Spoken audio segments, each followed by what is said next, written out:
I remember that as a child, I always wanted to fly like Superwoman over my playground because I was so angry about how limited I was.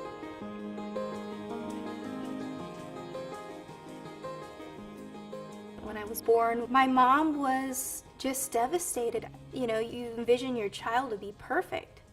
10 fingers, 10 toes. She didn't know, what kind of life could I lead?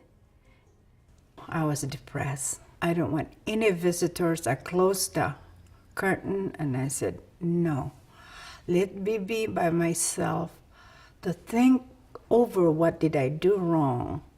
My mom was going to take care of me for the rest of my life. I knew that it would be hard for her to let me go. As a child, everyone had something I didn't have, and I knew that people reacted to me different. Having prosthetic arms, people called me Hook or Robot Girl. I struck out against that to prove that I could be as independent as anyone.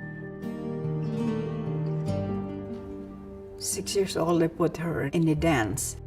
I remember the teacher announcing that we were going to have our dance recital on stage in front of all our family and friends, and I didn't want any part of that. And I was so nervous, all I could do was look down at my tap shoes. And then came the time when there was a first round of applause. She wanted to dance in the back row. She didn't know if she even wanted to be in the recital or not. And by showtime, she was ready to dance. And I've seen such a wonderful change in her. My entire life, I'd never met anyone with the same condition as me, but I remember seeing a TV piece about a woman. Her name was Barbara Guerra, and she was a young mom. And I went over to her house, and she goes over and she picks this little baby up. She was changing the baby's diaper. And after that, I was a different person. It's really incredible how one person can be that difference for someone. Jessica Cox. When was the last time you said, I can't? How many of you said, I can't today? And guess what are the two words that I've eliminated from my vocabulary? I can't. I write with my toes. Did I drive a car with my feet? I use nunchucks with my feet. And actually, in about a month, I'm getting married. How many of you really believe that I fly an airplane without any arms? Let me check how much we got in here. That's good. It was 3 years of challenges, but because I had that drive and that desire, I knew that that was going to get me there. The first challenge I had in flight training, buckling up the harness. I actually stood up on the seat, buckled the harness first, loosened the straps, slipped in. Flying is the ultimate form of independence.